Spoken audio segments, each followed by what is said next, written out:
look at the debt, it's about 5.4 trillion, give or take. And it's almost split right in the middle. 2.7 domestic, 2.7 international. Now, what should worry us is the composition, because half of that amount is borrowed locally. And if you look at out of that amount, half of it comes from banks. 2.7, you talk about 1.4, 1.3. So that 1.3 has been starved off from that of the money available to lending to the local sector. So to the extent that we are borrowing locally, to me is a problem, because debt per se has no problem. Because for as long as going to capital projects, infrastructure project is good for the long term. And but to the extent that it takes money out of the local economy so the small guy cannot borrow, then you have a problem. The bank is the business of managing risk. So if between lending to a government and lending to a small guy, they will take the government every day. We are now in devolution season 2. Season 1 is where we sent out governors who had no structure, no offices, no nothing. Now every devolved county at least has that infrastructure. Now the next stage is to try and bring down the operating costs. So that has to come down, so that we have more money for development. But that's assuming that we're only relying on the exchequer. If you look at the collection now, every county is upping its game in terms of how much they're collecting locally. So if we extrapolate that to season 3, 4, 5, you'll have a scenario where there'll be counties that will not need any government funding. They'll be able to raise all their money within themselves.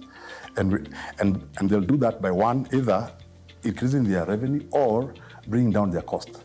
Because most of those workforce, some of those workforces are bloated. So over time, and once we settle down, we'll shrink it to just deliver the business supposed to deliver. So for me, devolution, I think it's too early to demonize it. If you want to know the power of devolution, look at how banks have gone back to the mashinani. You know, they had flown away from those areas. But now money has gone back. So I'm telling you, devolution over time, even the people will start moving from cities back to their home areas, because it will make sense. Now the powers have been dispersed. Certain functions like health have been dispersed. So what will happen is people will slowly stop worrying about the national government and start worrying more about the county government. And when you get to that stage, even the political temperatures will lower drastically. Because what will bother you is who is your governor and who is your MCA. Those two people will really, in the long run, will be very important to you. What is the economic activity in betting? There's none.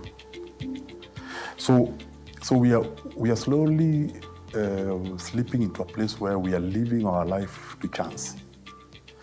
And when 60% of our youth have left their life to chance, it's worrying. It's very, very worrying. So I think the measures that are being taken are timely. I think we need to do something, but I think we have to move towards responsible betting. We have to stop showing this side, only the winning side of betting, because that's what we see. We also need to start seeing the losing side of betting. Betting has been there for time immemorial. Those who want to bet will bet. But the way we've simplified it, and the way we're not able to control who is actually betting, because we have children below the age of 18 who have access to a mobile handset. So for me, I will not do away with betting. I would push it towards responsible betting, where they are put to task to ensure, the same way we put to task the people of alcohol and cigarettes, to ensure that their products don't land on people who are underage. It's the same way. And maybe we also need to start controlling the kind of adverts that go out and when they go out, because the youth seem to be really sucking it in hook, line, and sinker. Despite the manufacturing falling by a marginal amount, we can still be able to achieve the 6.3% annual growth in GDP. This will be contributed by the tea industry, which grew marginally to about 5.4%. Electricity and water supply, which grew also marginally by about 8.6%. There was a growth also in the hydro and geothermal electricity production from 6.1 to 6.8%. And last but not least, the hotel industry, which was outstanding at 16%. So in my opinion, despite the fall in manufacturing, these are the sectors that I've outlined will more than weigh in to deliver the 6.3, if not more. The idea behind that policy is to ensure that these guys who are starved of credit, who have no access to credit, get credit.